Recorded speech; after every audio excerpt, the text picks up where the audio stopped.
صباح الخير، صباح الفل، صباح الياسمين، إن شاء الله نهاركم أسعد الأيام يا ربي. اللهم صل وسلم وبارك على سيدنا محمد وعلى آله وصحبه أجمعين. فيديو جديد ونهار جديد. اليوم حبيت نعمل معاكم روتين بسيط في الدار. آه، برشا اخوة يقولوا لي شبيك ما تعملش معنا روتينات. هاو اليوم عملت معاكم روتين يا البنات. راني ما نجمش نعمل الروتينات خاطر داري صغيرة، يعني ما نجمش نقدم محتوى متاع روتين كل يوم كل يوم.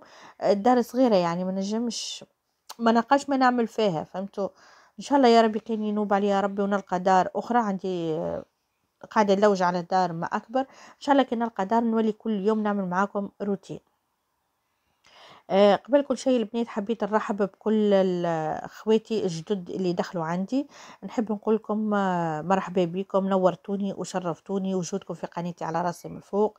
ربي يديمكم نعمة في حياتي، وبالطبيعة ما ننساش خواتي واصحابي، يعني المشتركين القدم، اللي ديما مشجعيني وديما في ظهري، وكالكومنتات المزيانة اللي يكتبوها لي والجماد زادا اللي يفرحوني بها. ان شاء الله ربي يخليكم لكلكم ويديمكم نعمة في حياتي يا ربي، ويعطيكم كل ما تتمنوا يا رب العالمين. لهنا اول حاجه بديت بها، حبيت ننظف الصاله. قبل كل شيء نفضت لها، يعني نفضتها كيكه هي اللي فيها الغبره اللي فيها حتى شيء مي تنفيضه هيك من فتفات. مثلا اذا كان ولدي كليه حاجه عليها نولي نفضت. والفرشات هكما بصراحه مفروشين نظاف، ما حبيتش نحيهم. آه خليت هيك. انا رجعت المخادد هذايا ازار كي ولدي يرقد نغطيه بيه، جايبته معايا من تونس. وهذاك هو مسحت الطاولة حاسيله ورجعت كل شيء في بلاصته. روتين خفيف بسيط، ما حبيتش نطول فيه برشا، وزيد اصلا ما عنديش ما نطول فيه. داري كما قلت لكم الدار صغيرة، ما نسحقش فيها برشا تخميل وبرشا شغل. ننظفها تنظيفة كبيرة إلا إذا كان مثلا مش نطلع الزرابي والكوليكية. مي إذا كان تنظيفة عادية متاع كل يوم، هذه هي تنظيفتي العادية. أنا هذا راني مساسا نعمله ديما في الليل قبل ما نرقد، نمسح هذا كل كي نعمله قبل ما نرقد. مي للأسف البارح خاطرني طلعت من الصباح، روحت كان عقاب عشية فما عملت حتى شيء. روحت مدقدقة، حتى من العشاء ما طيبتش. عملتك شوية شوية طماطم وفقرت فيها هيك عظيمات، وهذاك هو كليت انا وراجلي وولدي يعني وكلته البر. وليت اليوم قلت خليني ننظف الدار على الصباح قبل ما يروح راجلي من الخدمة، ننظفها وندخل نطيب الفطور. البارح يعني ما طيبت له حتى شيء، نزيد اليوم برشا. وليت هيك نظفت الدار فيسع فيسع. لهنا البارتي هذه اللي نحط فيها الالعاب متاع ولدي، نفضتهم له وعقمت له كل شيء ورجعت له كل شيء لبلاصته، وخليته هكاك هو يلعب على راحته وكل شيء.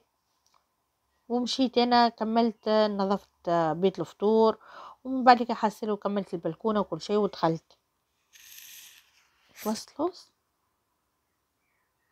ماما دي اخصاه يا وكا. هو بعد ما كملت لكم الالعاب نتاعو نفضت البلاصه هكيه، والتلفزه مسحتها ومسحت فوق التلفزه وكل شيء حسيله.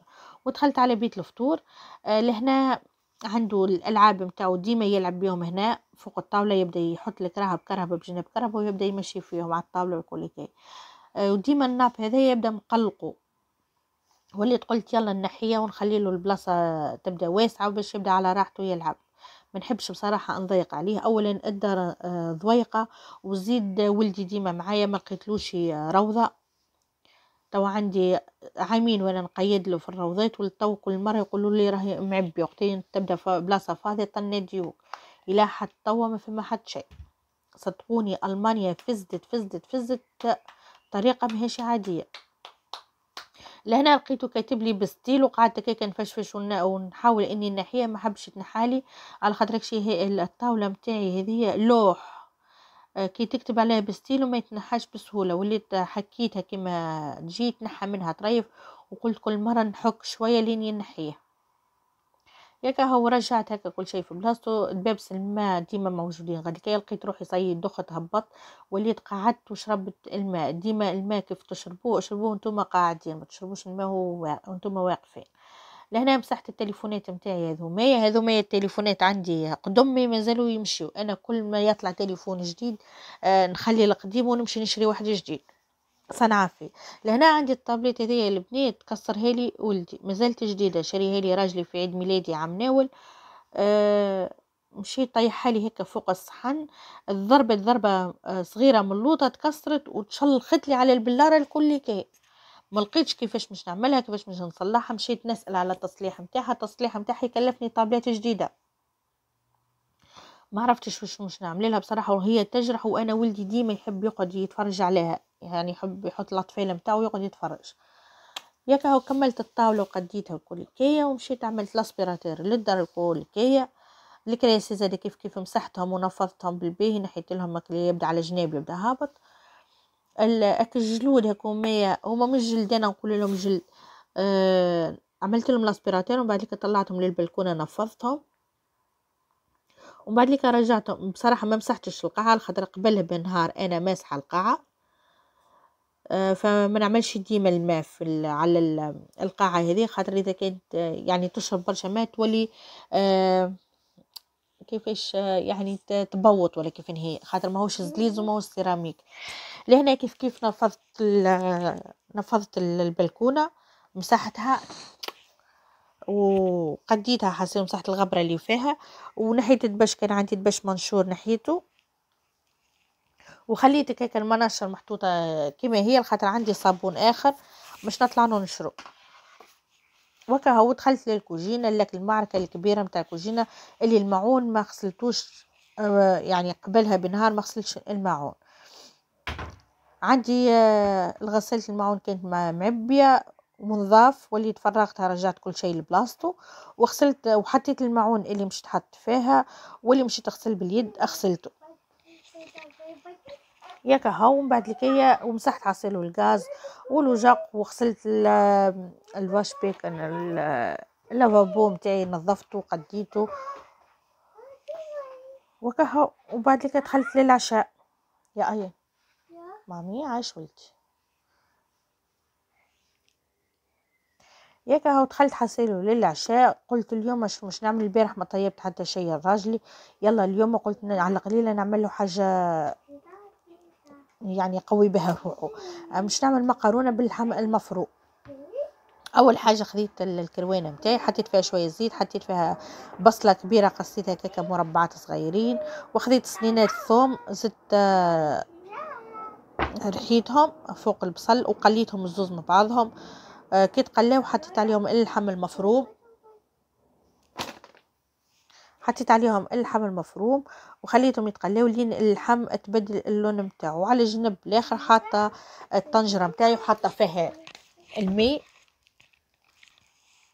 وحطيت فيها شويه ملح وشويه زيت، وخليته باش نصمت فيها المقارونه. لهنا فوق اللحم المفروم حطيت الطماطم، هذه الطماطم اللي انا صبرتها معاكم، مديت حكه وحطيتها هيك فوق اللحم وخليت تذوب. ومن بعد كده حطيت البهارات نتاعي.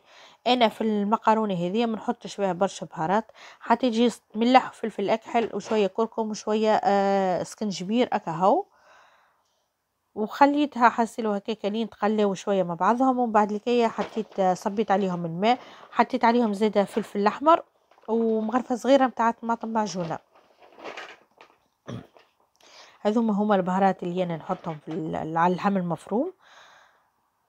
قليتهم هيك، خلطتهم يعني مع بعضهم وخليتهم يتقلاو شويه. ومن بعد كده حطيت لهم شويه ماء وضفت عليهم وريقات رند وشويه من الحبق اللي هو البازيليكوم، وخلطتهم وخليتهم يطيبوا على راحتهم. الماء وقت اللي غلا حطيت فيها المقرونه وسلقتها، وهكاك كان العشاء متاعي حاضر. ما بقالي كان وقت اللي يطيب كل شيء مش نحطه في البايركس. تنجموا زاده من غير يعني تعبيوا المقرونه وتحطوا اللحم فوق منها وكهو تاكلوا. مي انا بصراحه حبيت هكا اللي تكون فيها النكهه متاع التجميره، يعني التجمير. وليت حطيتها هكا في البايركس وحطيت فوق منها الصوص وخلطتها بالباقي. انا هنا عملت مقرونه ورده وخلطها حسيله بالباقي، وام الفوق بالكل زينتها باللحم المفروم. صبيت عليه هيك شويه لحم مفروم من غير ما نخلطه، خليته كما هو فوق منها باش يعطي منظر مزيان. خلطتها بالباهي ومن بعد كده حطيتها في الفور. لين اتجمرت لي تقريبا، حطيتها لمده 7 دقائق حاجه من هيك، ومن بعد كده خرجتها. وبهيك كاين العشاء متاعي حاضر. هذه هي وصفتي لليوم، ان شاء الله يكون الفيديو متاعي يعجبكم ونال استحسانكم. وبالطبيعة كيف حطيت انا المقرونة في الفور تتجمر، مشيت غسلت الماعون اللي طاح الكل هكايا. المقرونة اللي على جنبك هي البيضة خليتها الولدي خاطر ولدي ما يحبهاش تكون بالصوص. لهنا شوفوا المقرونة كيف هي البنات طايبة بصراحة تهبل.